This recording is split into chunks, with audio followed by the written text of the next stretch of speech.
gun jouself geluk.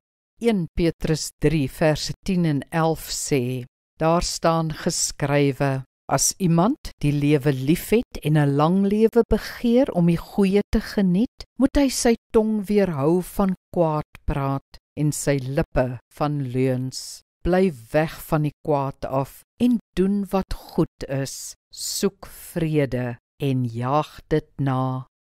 Daar is Christene wat nie hardop kan lag nie. Hulle voel dis ligsinnig.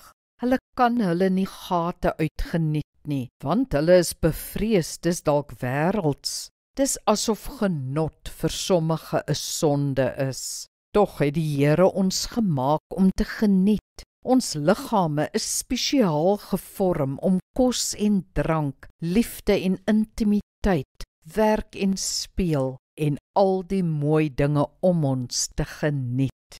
Nee, die Here wil hê ons moet sy mooi wêreld en die lewe geniet.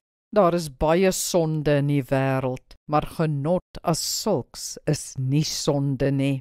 Gun jouself dus geluk in die lewe. Geniet alles wat mooi en goed en reg is. Vind die humor in situasies. Bewys liefde. Doen lekker dinge. Leef voluit. Wees gelukkig. In 'n groot mate is dit 'n besluit wat jy moet neem. Kom ons bid saam. Hemelse Vader, elke pa wil hê sy kinders moet gelukkig wees. En U, my hemelse Pa, gun dit ook vir my. Dankie vir al die mooi in die lewe. Maak my intens bewus en dankbaar vir elke seëning. Ek kies geluk, Here. Ek kies lewe in oorvloed. Help my om dit elke dag weer opnuut te vind. Amen. Die Here seën jou.